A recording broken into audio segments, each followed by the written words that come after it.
ठीक है। पोलिनोमियल का जो नंबर ऑफ टर्म्स, इन्हें पोलिनोमियल हम बताएंगे।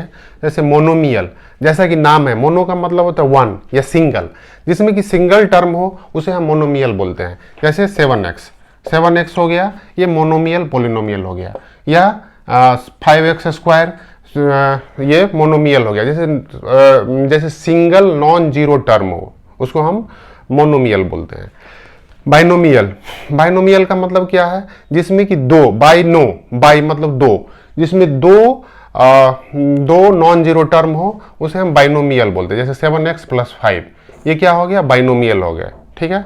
जैसे 3x + 2, ये बाइनोमियल हो गया। या इसको हम जनरल फॉर्मेट में x + 5 लिख सकते हैं, या x² + 6 लिख सकते हैं। ये कुछ भी दो टर्म हो उसको हम बाइनोमियल बोलते हैं। ट्राइनोमियल का मतलब क्या हुआ, जिसमें कि 3 नॉन जीरो टर्म हो। 3 नॉन जीरो टर्म का मतलब कोई भी एक्सप्रेशन जैसे x² + bx + c, ये इस फॉर्मेट में हो, या कोई भी x का वैल्यू कुछ भी हो सकता है। ठीक है।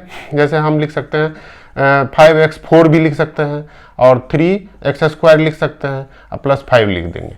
तो ये 3 टर्म हो गए। ये देखिए टर्म 1, 2 और 3, जब 3 टर्म हो गए तो इसलिए ट्राइनोमियल। कांस्टेंट पोलिनोमियल का मतलब क्या होगा, जैसे जितनी भी नंबर्स है, रियल नंबर्स है, उसको हम कांस्टेंट पोलिनोमियल का बोलते हैं। जैसे कि 5 को क्या लिख सकते हैं आप, 5 × x⁻0 लिख सकते हैं। यानी कि इसका डिग्री क्या है, कांस्टेंट, डिग्री 0। जो 0 डिग्री वाले रहते हैं पोलिनोमियल, उसको हम क्या बोलते हैं, कांस्टेंट पोलिनोमियल। ठीक है।